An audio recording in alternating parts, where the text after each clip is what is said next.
an inclusion series, which has been sponsored by Danske Bank, and I really want to thank them for that. This is a really, really important topic. Racism is a growing issue across the world, not just here in Northern Ireland. And Northern Ireland has got a growing and vibrant migrant community that has been here for a number of years, and it is steadily growing. And we all have neighbours and friends and work colleagues that are from different backgrounds. And this is really to look at what is racism and what can we do. Hold on, I can't hear you. Still there. Sorry, is there something about the sound? No, I'm on a webinar now for an hour, so I can't it'll be fine with what you have in your hand. All right, we seem to have somebody there not mute. But anyway, we're going to talk about racism, and we're going to look at what is racism, what is the terminology to be used, what is the right words. We're going to look at equality versus equity and what does that actually mean.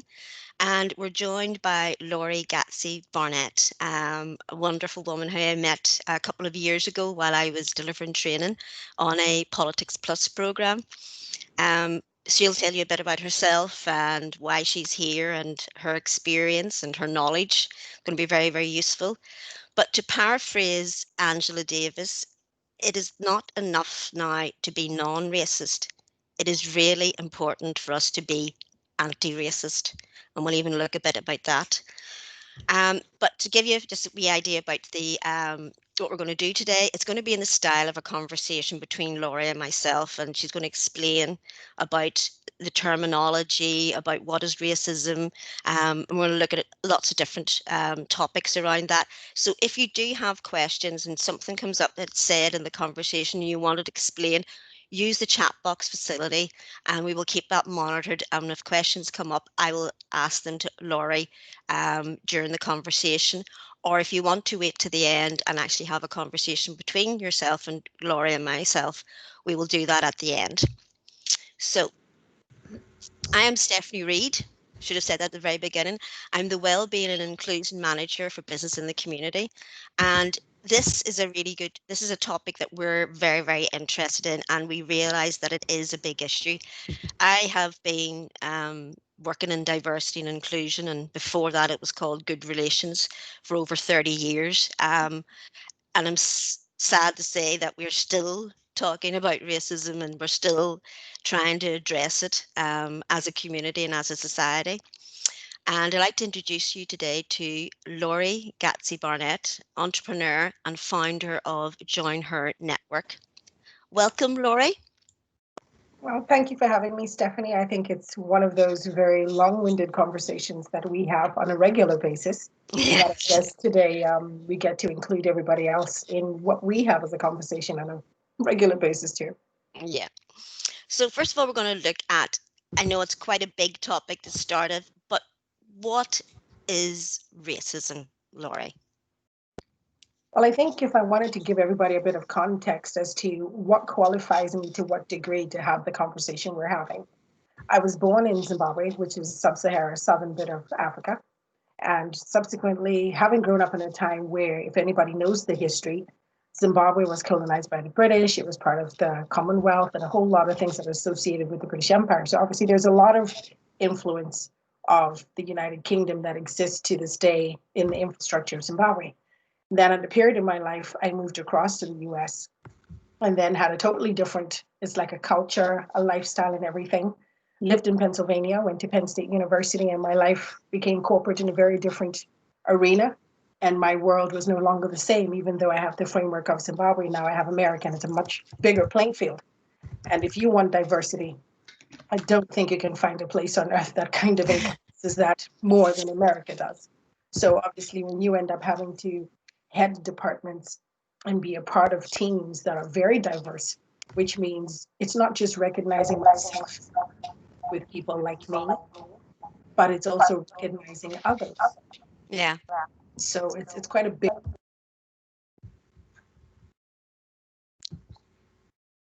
I'm sorry, Laurie, we lost you there.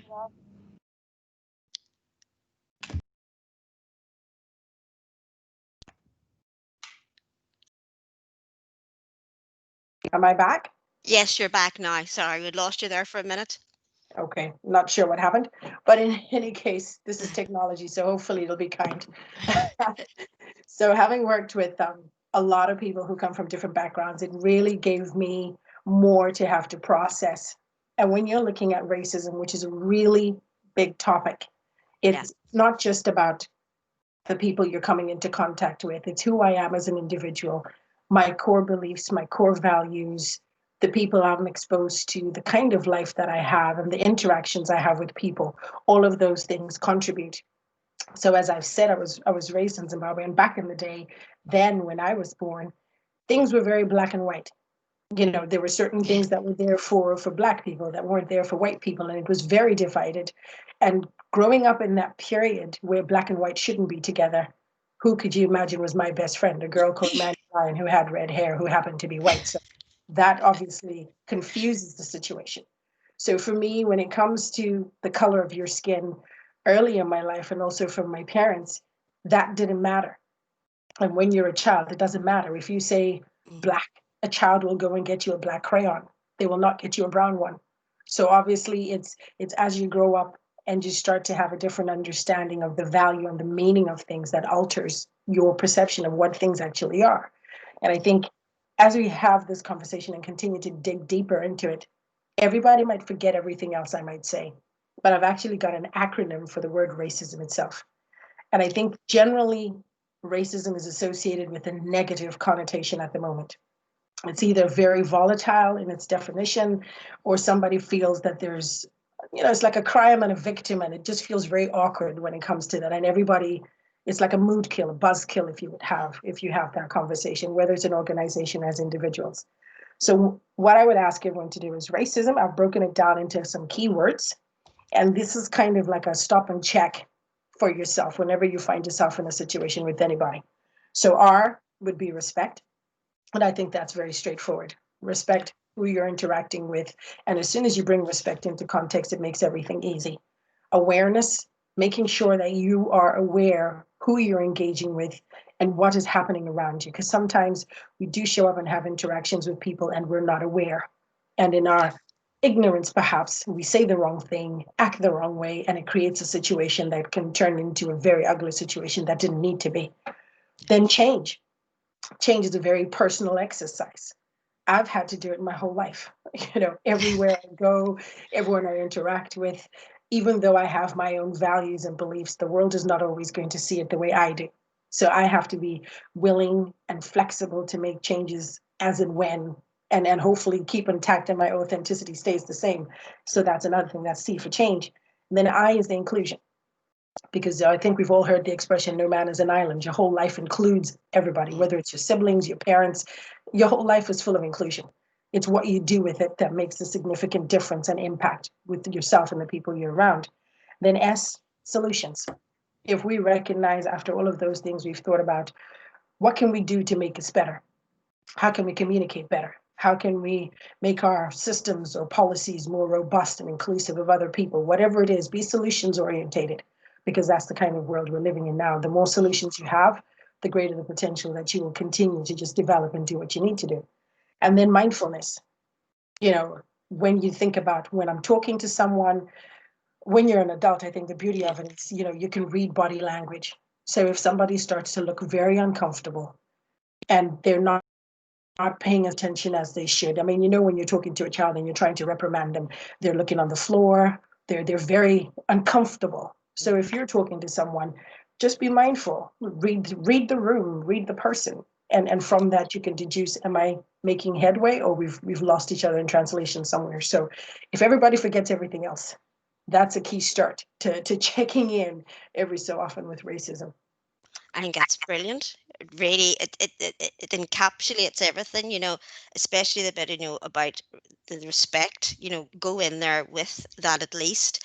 And awareness, yeah, awareness of what's going on, but also awareness of yourself and awareness of, I do have bias.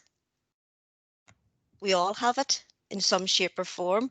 And even just being that aware, am I, coming into this situation, am I coming in with an attitude or a thought or a feeling or, something about the situation. And I think that's brilliant. It's really, really good. And it, as I said, it encapsulates, what we're looking to do, actually sort of take this apart and look at it. Oh yeah, it does. And I think if we get to the thrust of racism, to be fair, it's Yeah. everything from the point of view that you're looking at somebody and treating them differently on the basis of their color, which is their skin color or their ethnicity. Yeah. And I think if you've never been around anybody other than your particular, ethnicity, Yeah. it's a challenge because you don't know what to say. Will I say the right thing? Will it be offensive? And if it's offensive, what do we then do with that? And I'm kind of, Yeah. for me personally, I find if we're too safe about how we do things, and I appreciate that there's a lot of legislation and things out there, it makes it difficult for us to unpack the awkwardness of racism. From Yeah. a different perspective, I've walked into rooms and unfortunately you present yourself at reception for a meeting and the person seems perplexed at your appearance. And I'm kind of confused. Were you expecting something else to happen here? My name is on the list for a meeting. Where have I misunderstood? And it's Yeah. just like you said, there's an underlying baseline worldview and opinion that we all have, and it's Yeah. how we interact with people. Don't assume just because stereotypically there's certain races or genders that are associated with jobs, that's the norm, because it Yeah. isn't. So I think that within itself, and when did your skin color become the main factor? I would love to Yeah. meet somebody with yellow eyes and pink hair and their blood is orange. Then we have a problem. That is somebody I should be concerned about because they're not human. Definitely, they're Yeah. not the construct of what I know to be normal. So I think it's from that perspective, and I will give you examples. Like in my life, the first time I realized that I was black was when I went swimming. I was in primary school and I must have been about 6, 7 years old, and we had to have swimming was part of our school curriculum. Yeah. So jump in the pool. And this was a school that was predominantly more white children than they were black. Yeah. And obviously there are 5 of us who are black. And in the classroom, we would have been at least about between 26 and 30, similar to what is here. So Yeah. we're going for swimming.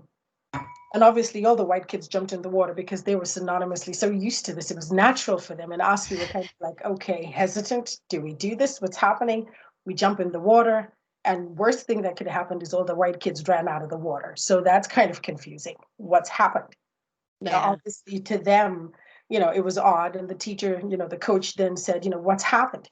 And really investigated because the kids were all distraught. And he was like, well, what's going Mm. on? And one of the kids finally mustered the energy to say, well, they're going to make the water dirty, you know. And that was the first time in my life I recognized my skin color and me was significantly a challenge to somebody Wow. else. And I appreciate that teacher to this day because he kind of nipped it in the bud and said, you know what? They've been in the water while you guys were out of the water. Have you noticed a significant difference in the watercolor?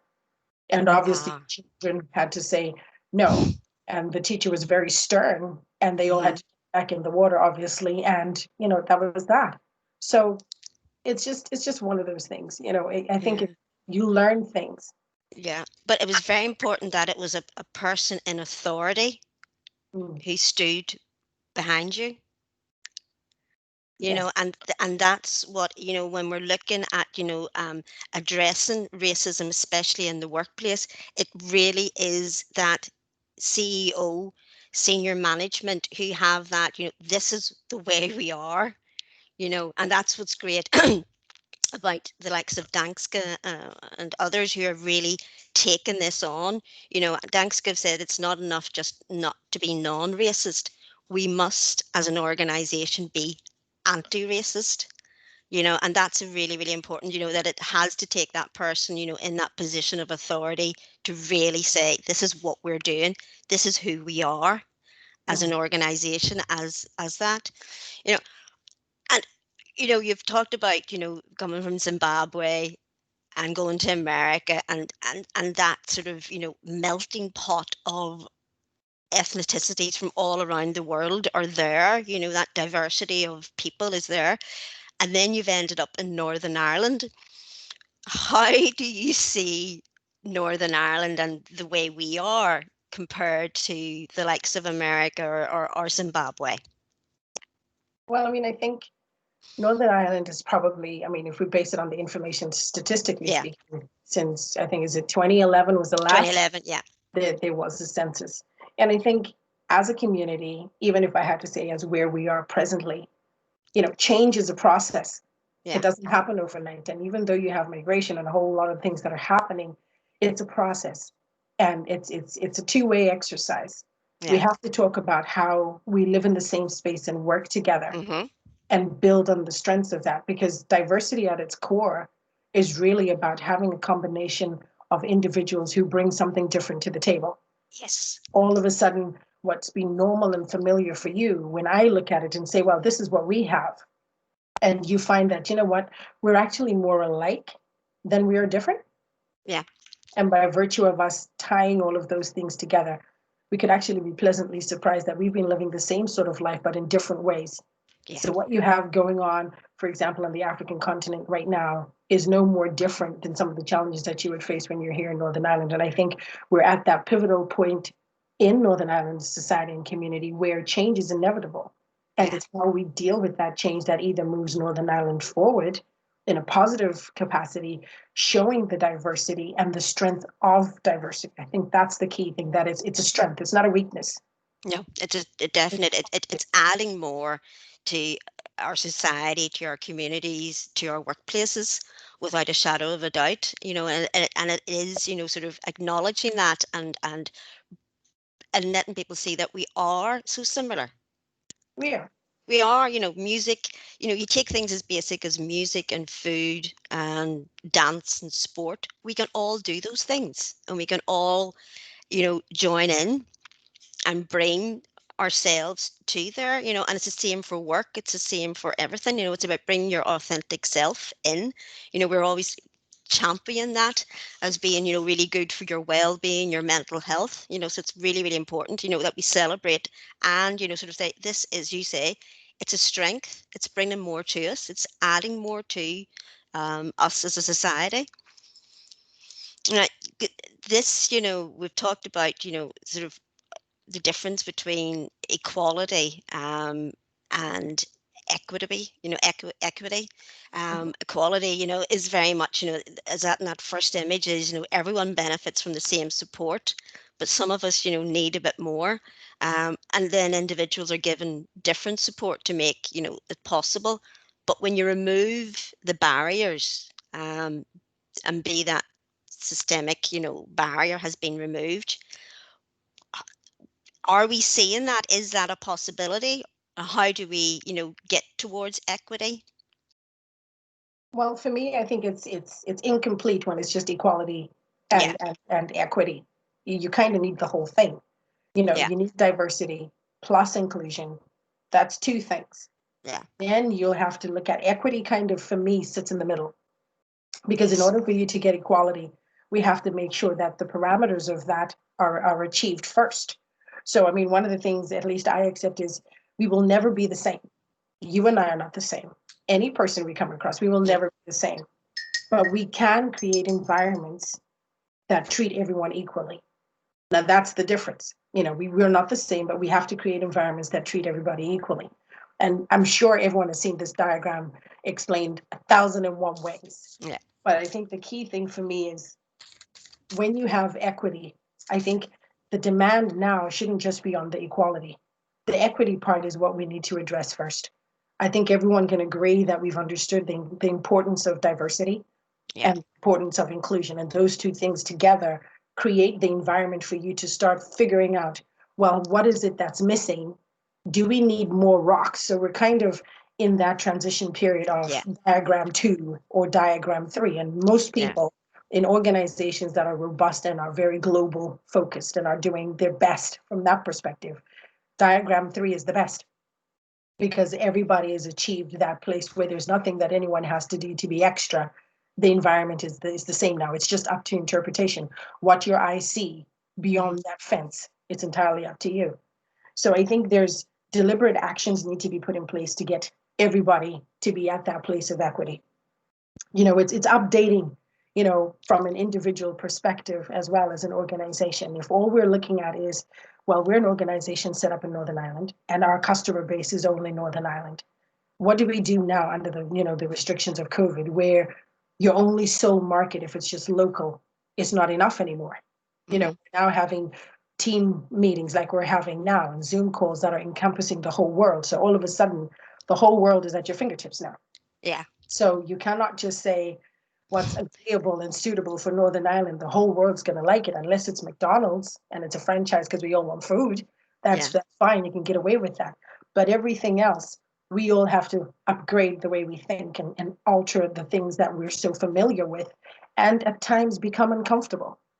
It's a challenge to sit down with somebody who's different compared to you.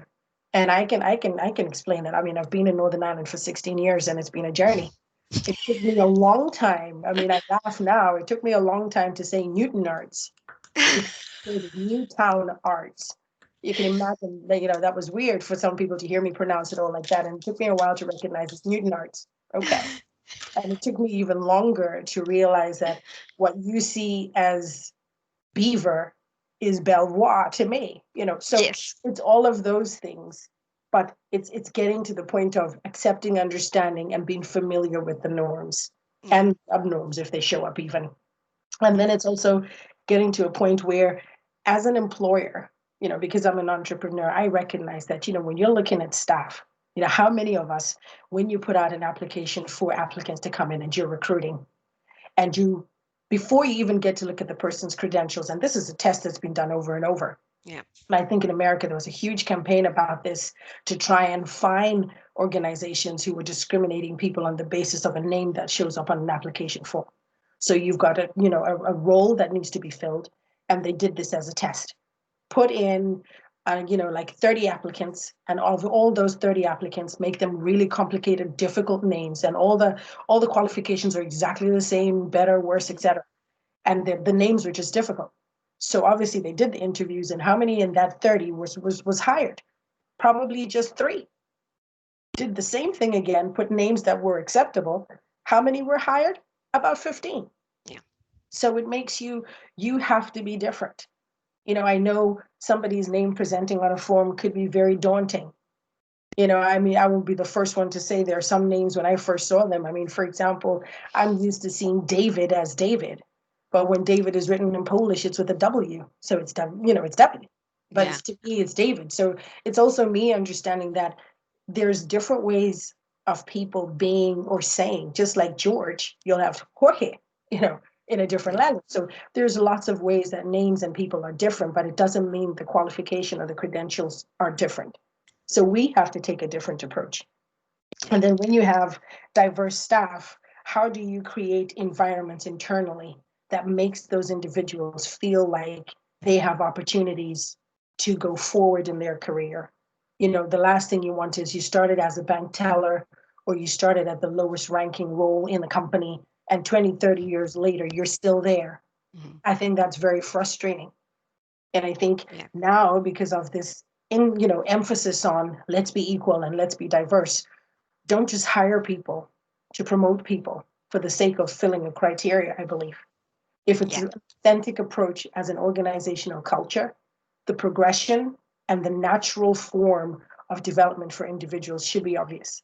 Now, we're at a disadvantage for a lot of ethnic minorities because we were not here in the framework of conversation from day one. We were here, but we were not as many, and we were not involved in as many things. So now to shift the balance of play, where you walk into a boardroom and it's not predominantly one specific race, gender, it's a variety, but that's a decision from an organization that we decide, what, we want color in this place. And color means a lot of things, not just visually. It's everything. So to get that into place. So when you start deliberately doing things that says, what, okay, we deal with, for example, let's say all of our clients are German-based, or they could be in Africa. Let's say they're in Nigeria and they speak a different language, for example. Do we then say, okay, we have individuals who speak that language here who might not have English as their first language? How difficult is the reverse? Get a translator, to perfect the policies and procedures, but hire somebody who will be competent enough to deal with your customers who speak that dialect.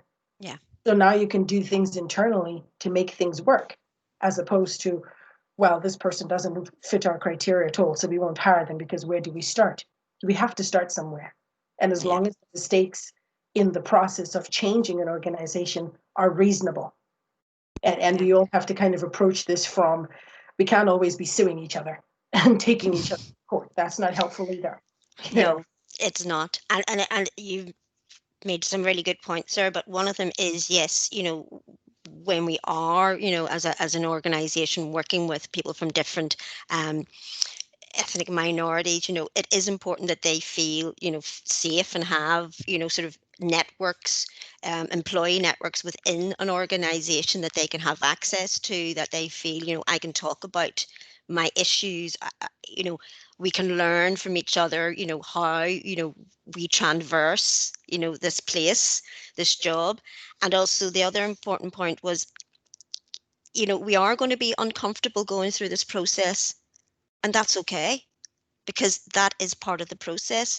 And if I feel uncomfortable because I've made a mistake, or I've upset somebody, or I've done something that, can be viewed as being racist, then I need to feel that uncomfortable, You do.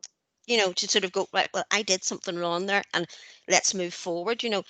Being uncomfortable is actually part of the process, and we really need to sort of address that as well. So how do we actually go about this process? How do we start tackling racism? What do we need to be doing?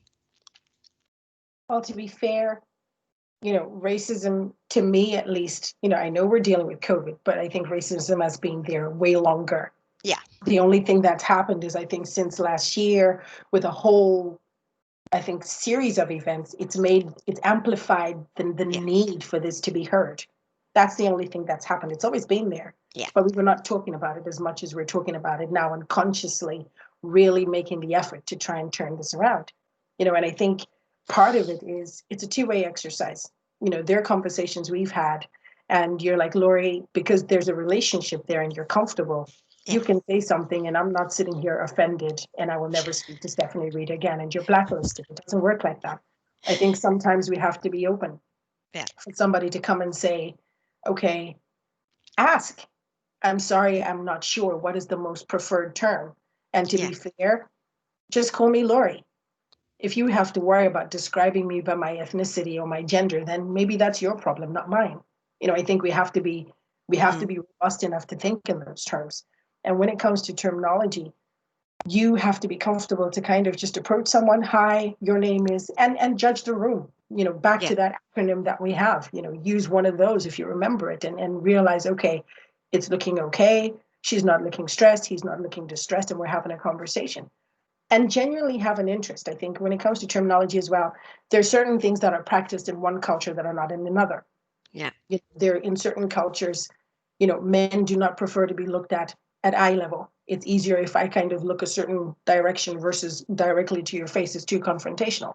Whereas in other cultures, by me not looking at you when you're talking to me, that's absolutely rude. That's a defiant act on your part. So we have to be able to, let's ask the questions. Yeah. And let's understand. And one of the things that kind of is a bugbear for me is when people say, oh yeah, they're from Africa. Do people actually realize that Africa has a lot of countries on there? That whole continent has loads of countries. Please be specific when you're trying to address, especially when it's the African continent. Be specific if you know what country that is. If you're not sure, get clarification. Because there's such a misconception where people think, if I boarded a plane today and I arrived on the African continent, I know everybody. I don't. I really don't.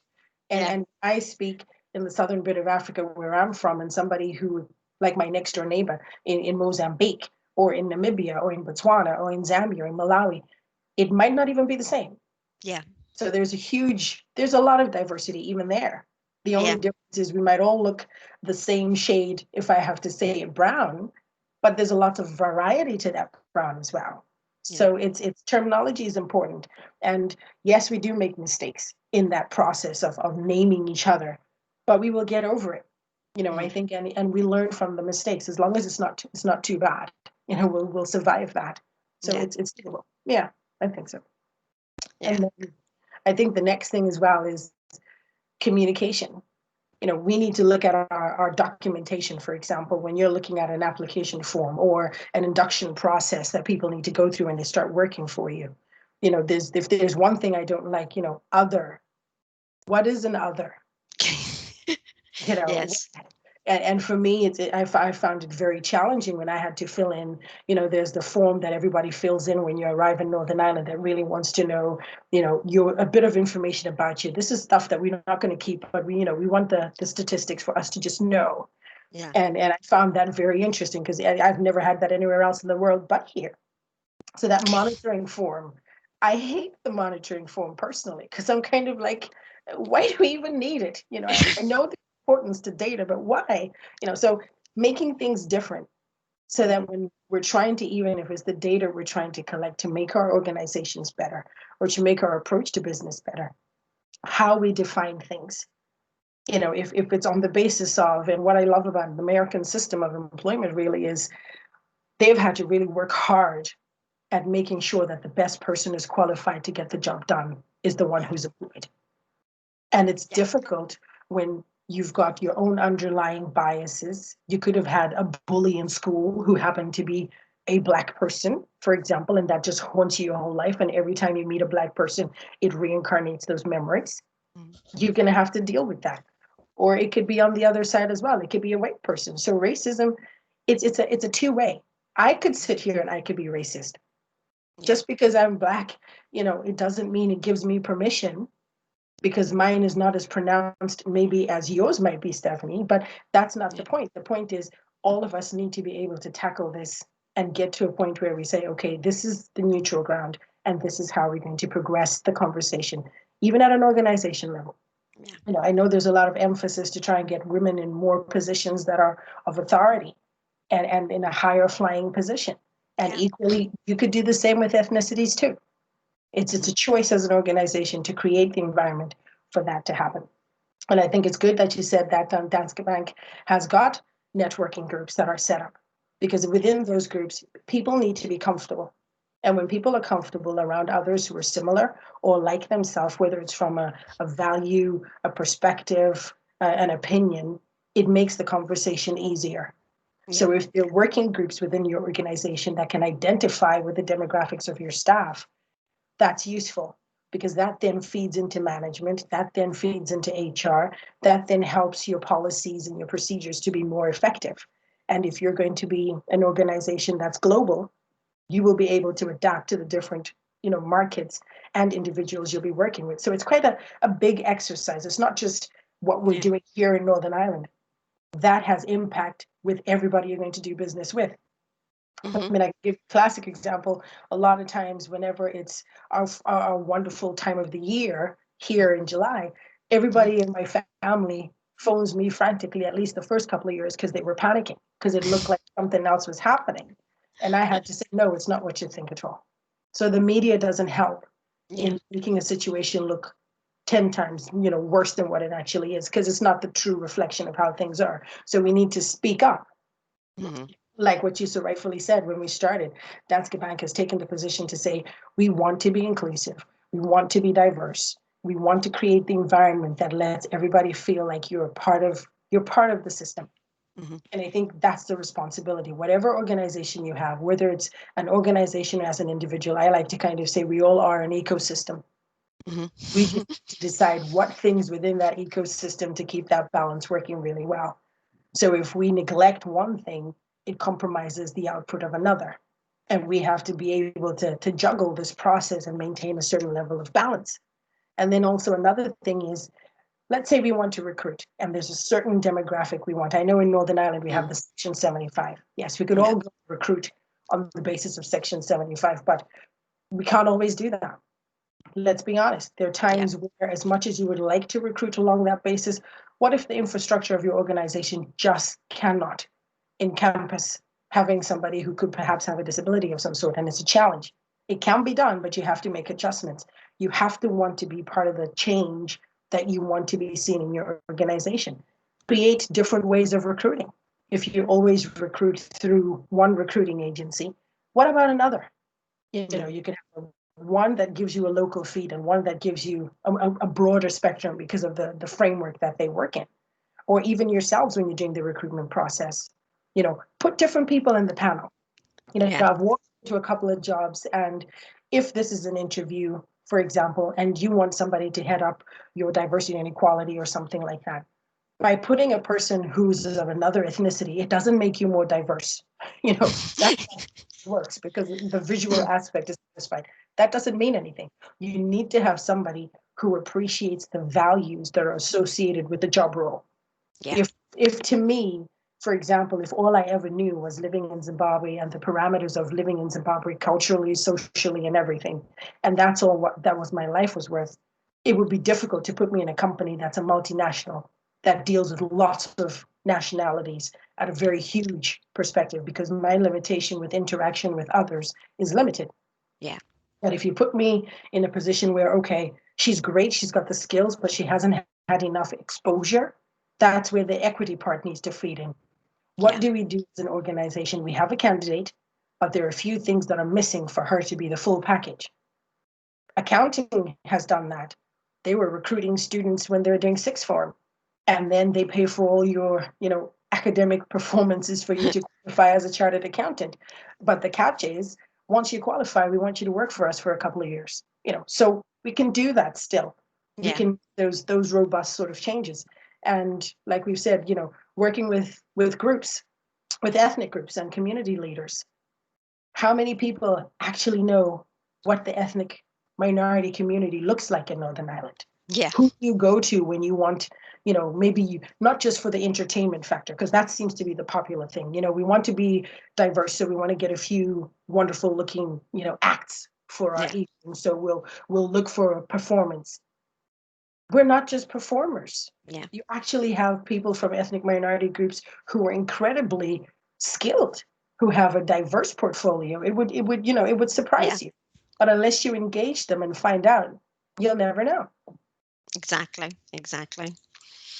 And again, we mentioned just briefly there on the touch on the terminology, and as you rightly say, it's if you're not sure, ask the person themselves. You Mhm. know, be open about it.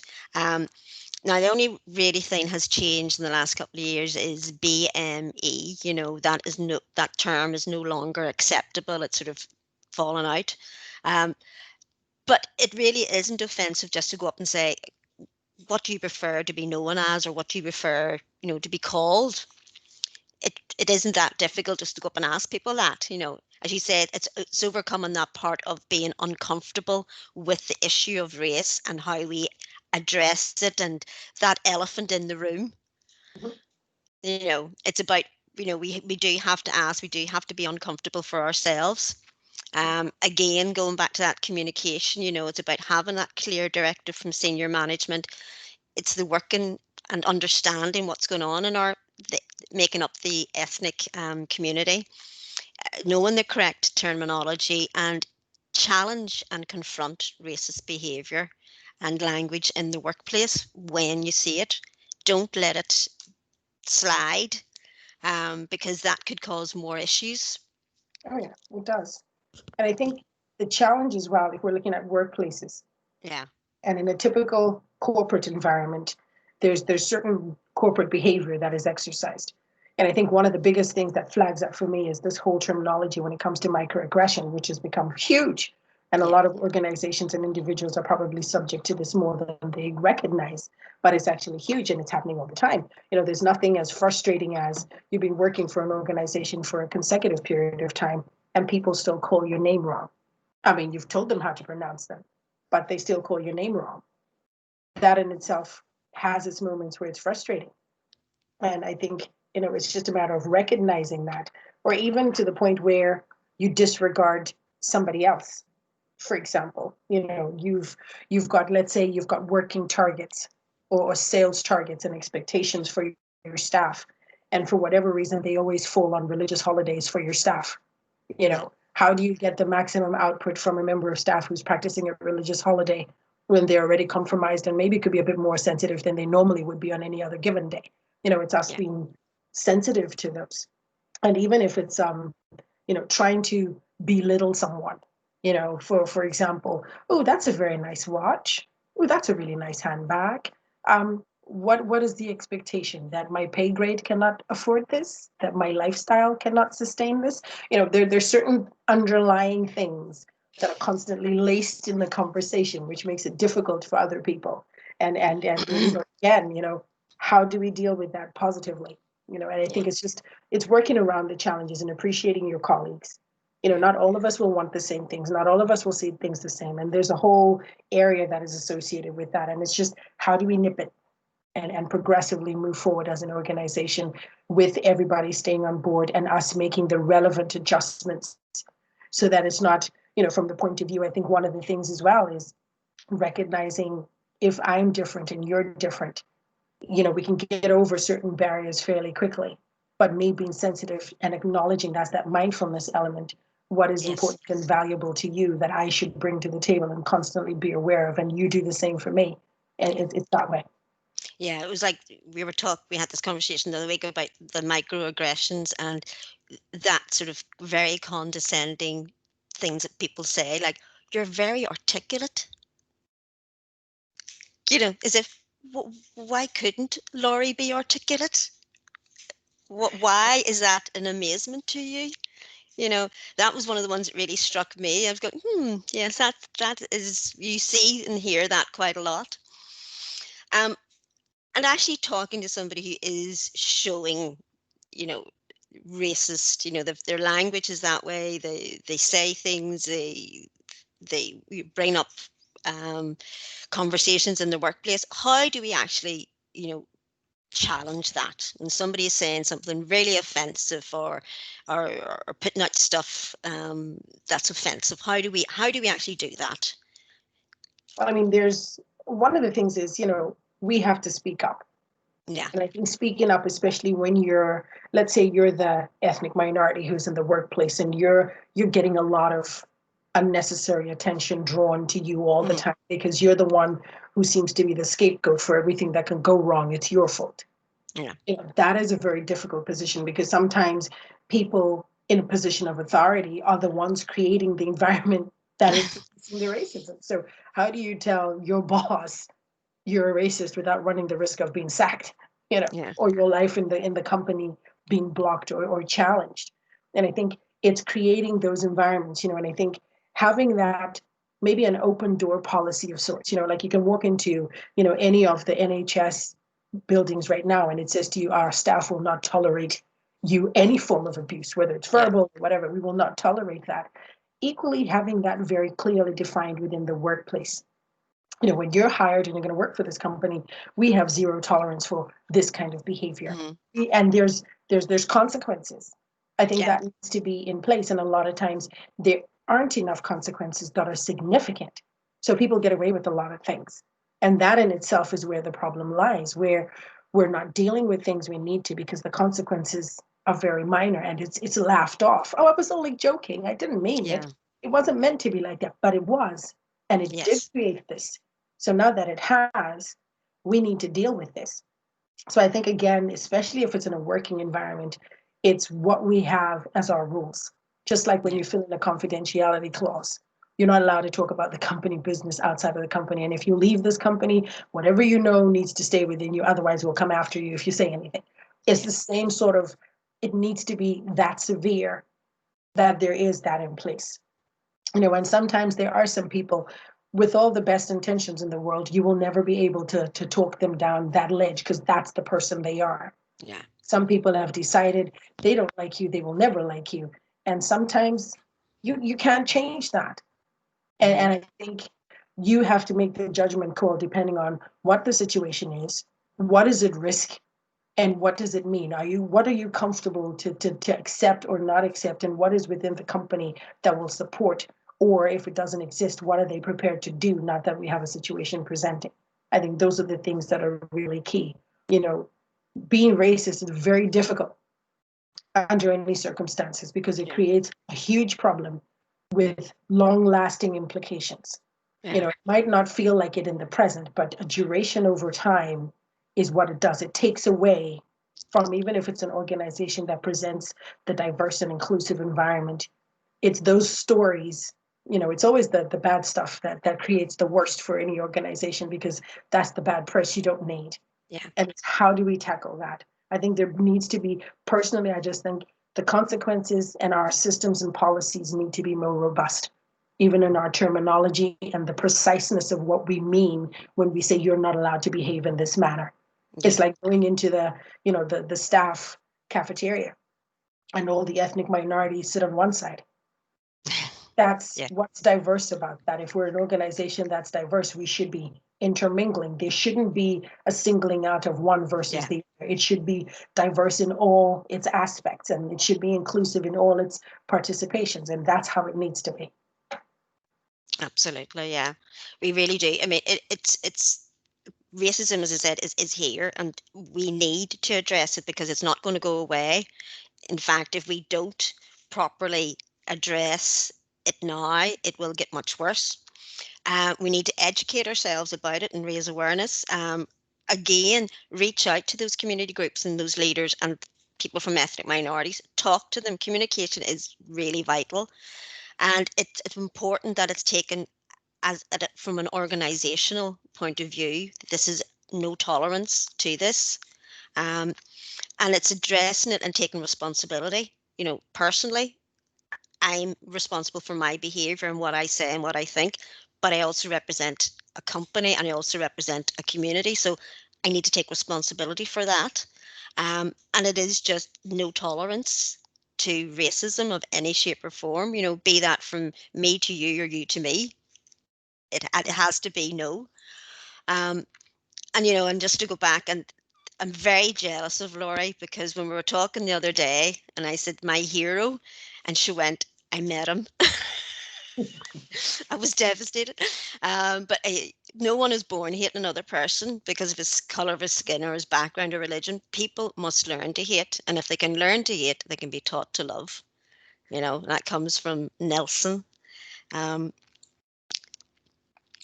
so do we have any questions? I just need to check the box here to see where we are. Well, I think while everybody lines up their questions, if they have any, if I just had to talk about Nelson Mandela, who's who you're talking about, I had the privilege of meeting Nelson Mandela and hearing from his perspective the ordeal was about. And I must admit, you know, being in the presence of somebody who's been through so much on a technicality, and that's some form of racism was implied in that, which wasn't fair for him. And 27 years of his life was taken as a result of it. And to hear how he had to face his accusers and face the people who created this environment that changed his life fundamentally for no reason, and how he resolved to do that. That in itself, it's hard to confront somebody who is perceived to be your enemy, or the person who's inflicting the most amount of, you know, frustration or difficulty for you. And I think in his example and what he did, now I'm sure there's things he's probably not done as perfectly as one would expect, but from that perspective, you know, reconciliation is not just from a Nelson Mandela's perspective. Even us here in Northern Ireland, we need to exercise that reconciliation, not just within the main two communities, but even with other people who then become part of our community as a whole, and other people being the different ethnicities, the different background cultures, and everything else that everyone else brings to the table. So that, you know, the future for me that I would love to see of Northern Ireland is when we can say we're diverse, and it's something that we champion because we actually like it and we endorse it and we want it to be part and parcel of who we are. We want to have young, aspiring young people who grow up to be individuals who are already ingrained with the values of diversity and being inclusive. And it starts even in our classrooms. And it's part of the work we need to do at home. You know, being a racist, you don't wake up racist. You become a racist person. It's an acquired exercise. And you can alter that narrative. You can change the direction of that. You know, there's lots of different things that you can do. And I think it's just how we go about doing them. That's the most significant thing. Absolutely. You rightly say it's about, you know, we learn this behavior so we can unlearn it. Yes, we can. and we need to, you know, do more about actually reaching out and talking to people from different ethnic minorities, and actually initiating that conversation. We need to, as a society, you know, address the fact that, you know, we are saying no. There is zero tolerance for it, like zero tolerance of abuse, as you say, when people go into NHS facilities. We need to address that. It's about the buy-in from senior management the whole way down, that this is a top down in the organization. This is what we are doing. This is who we are. It's about, you know, sort of, you know, addressing systematic racism, which we didn't have a chance to even go into today because it's such an involved topic. Um, it's about, you know, sort of, you know, BITC on the national level, or have they got an anti-racism at work charter? And we are looking at adopting that for Northern Ireland and bringing some of those things in. And that is, you know, the buy-in from the CEO, from the senior management team. It's about having employee networks. It's about looking at progression, career paths for people from ethnic minorities. Like you were talking about, you know, sort of, if you have the person who's maybe got some of the stuff there, but they need a few other bits and pieces to bring them up to that level, work with them and bring that person along so they become the face. And I love that thing you give us for racism, you know, R for respect, A for awareness, C for change, I for inclusion, S for solutions, and M for mindfulness. Really, really important, you know, that we look at who we are, what our biases are, what I'm bringing to the table. Am I coming to meet you and to discuss things? Am I coming with a bias? Am I coming with something in my makeup that's going to not let me see you as an individual, but see you through a lens? I should say, you know, that's, you know, maybe a bit biased. Um, has anybody got any questions that they want to ask Lori, or anything they want to add to today? Are we all going to be silent? Well, it's a huge topic. I'll give you that, and there's so much to it. I mean, you cannot do this justice even in an hour. It takes a tremendous amount of time, and what we've just done, I hope, is at least instigate the process for everyone to begin to think about this differently. You know, Yeah. and by even having racism as an acronym, where let's change how we process and deal with this, because if we're looking at this negatively, Yeah. that might not necessarily be helpful either. Yeah, if we're looking at going as, sorry, we got a question from Victoria. Do you want to ask a question? Yeah, hi. I just wanted to say to Lori a huge thank you on behalf of everybody on the call, and thank you for sharing your insights. And I just wondered if you can share your experiences. You've given us some ideas in terms of networks. You know, if there were 2 or 3 things you'd leave us all with that give us a sense of things that we should go away and do now, either as individuals, as organizations, you know, what would they be? And, you know, we can add that into the mix of some of the really, really thoughtful insights you've given us. Well, I mean, I think, thank you for being part of the conversation. And I think one of the things is, like what we've done today, it's a conversation. If I've done nothing else but left you with the opportunity to go and think, you know what, maybe I need to change this. You know, and when you have these groups, if you have networks that you have, um, include other people in the sense that have a variety. You know, it's just like if we sat down as women today and we looked at ourselves from different perspectives. You know, one way of dealing with things, and I find in a lot of organizations, we all tend to be very similar in our background and experience. And whenever you have somebody who is new to that mix, who is totally different, you know, like for example, if we were going to have a training session like what we've done on racism today, it would have been easier if I was sitting in a room with everybody who understands racism and we're all really fired up because we're agitated by the subject itself. But when you have to reverse that and have other individuals in the conversations who have experienced it, or better yet, get a racist in the conversation.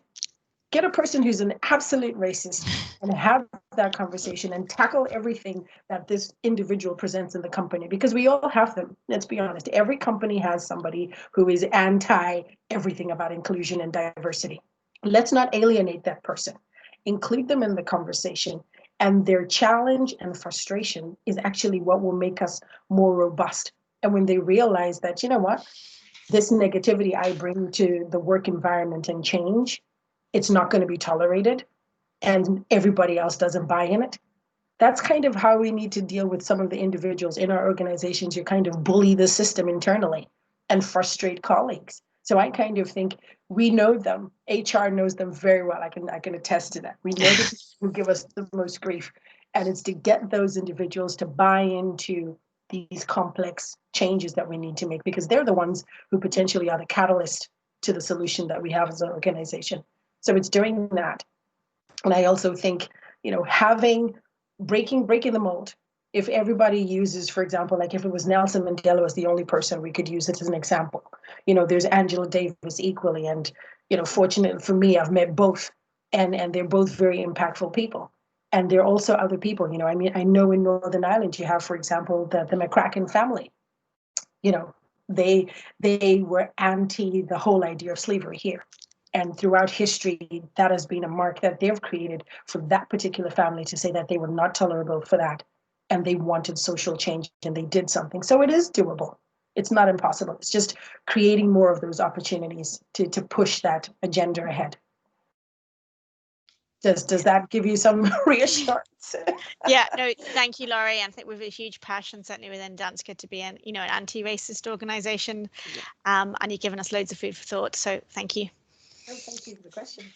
Yeah, thank you very much. And we have one more. What one thing could we do now in our organisation? One thing. Okay. Yeah. Without knowing what organization are you in, Eva? She doesn't say. Doesn't say. Okay. Yeah. Well, I just think whatever organization is, I think there's certain things you can deploy that are fairly straightforward.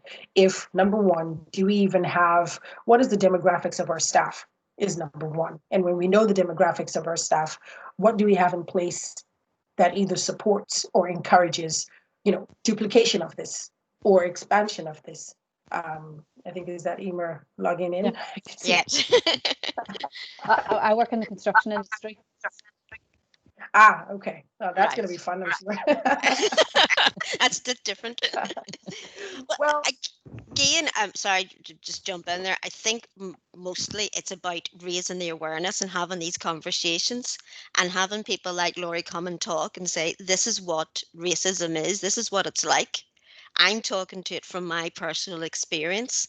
You could have me coming in, but what would be the point of having a 4'11" ginger-haired, middle-aged white woman coming and talking about racism? I can give you all the facts and figures. I can talk about it. I'm very passionate about it, but it's people like Lori. It's people from, the ethnic minority, I think, that should be coming forward and doing that initial awareness raising. It's very, very important that it's senior management. It's seen as this is zero tolerance. And it's about building on all of those things. But maybe, Lori, what would you suggest? I mean, considering construction, I know by the virtue of construction is number one. You wouldn't have seen women in construction many years ago anyway. It's kind of very strong-willed in that kind of capacity, and women have championed that area as well. And the same way women have become part and parcel of construction, and we're seen, we're heard, and we're respected. It's taking that same concept that when you're looking at having ethnic minorities, they're not coming here to be the laborers, for example. Like, we'll stop them at the bottom because that's all they're going to know. We just want people who can lay bricks in a straight line or mix up cement or something, if that's the case. No, we've got to be able to recognize that, what happens when somebody used to own a construction company in another country and they've moved to Northern Ireland? Are we going to say how you build a building is different? The materials might differ, but the process of how you acquire and do what you need to do would be the same. So I think it's, what do we want to do with our organization, and how do we intend to do that? If we want to have more ethnicity and diversity within our organization, it's a deliberate act. We're going to have to go out, put out the applications that says we want to have a variety, whether it's from the architectural perspective, the engineers, the whole framework to the organization. There has to be a deliberate course of action that needs to be put in place. And like you're so rightfully saying, Emer, it's even beginning the conversation, talking about it, because when we talk, we start to unpack what it is that we want to see and how do we achieve seeing it. And then it's getting individuals who then add to that conversation. Okay, this is what we want to achieve, but we don't know where to start. Then you get an individual who says, okay, I will be the person who can help you forge the relationships or create environments for this conversation, and it keeps developing. So I think that's at least an initial start. And then hopefully from there, if you have people who are, user friendly and genuinely want to see this happen, it'll take time, because I don't anticipate changing an organization as an overnight exercise. Depending on how long it's been there, if it's been there for 20 years, I would say, it's going to be 5 years or more where you actually start to see a residual change. So we have to be, baby steps and realistic expectations. I think it helps. Okay, thank you very much. I might get a chat with you offline then sometime. Thank you very much. Thanks for your business in the community. Yep. Thank you very much. Just have time for one more question. Where was it? I saw it there. Yes, you mentioned the first action should be collecting the demographic data. How do you manage the need for demographic data for informing actions versus the sensitivities that people may feel when their employers wish to collect this data? Well, I think a lot of times, when it comes to employers and employees giving this kind of information, I think there's blurred lines, if I could call it that, because sometimes as an employer, you know what you need the information for, but you don't address the apprehension that it creates within your staff. And sometimes it could be a conversation. We want to find out this information and it's useful. So what we need to do is have a conversation. If it means we talk to the line managers first and explain the significance of this information so that they take it to their teams and it's understood from, if it's from management, senior management, or throughout the whole organization, I think the key factor is communication. And when people understand that, okay, as an organization, we want to become better, but in order to become better, we need to see where we are.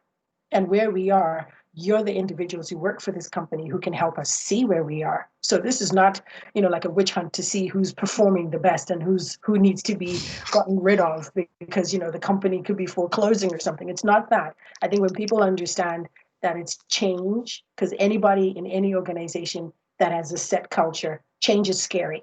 Yeah. That's inevitable. But I mean, I think we're surviving COVID, so we can do anything at this point, We've all discovered in the last year that we can change and change quite rapidly. So, there is great fear around change. I just want to thank Lori very, very much. As usual, it's been a fantastic conversation, and I'm just glad that other people were able to share in it today. Oh, Sometimes the two of us can talk for hours and hours and hours, but we're only here until 11. Thank you all very, very much. Thank you to Danske Bank, and we will be back next month, and we'll be looking at homophobia and transphobia. But for today, thank you very much, Lori. Thank you. This will be available for Danske as a recording for later. Thanks all very much, and as we say, no to racism across the line. Thank you. Goodbye. Bye-bye. Thank you. Thanks. Thank you. Bye.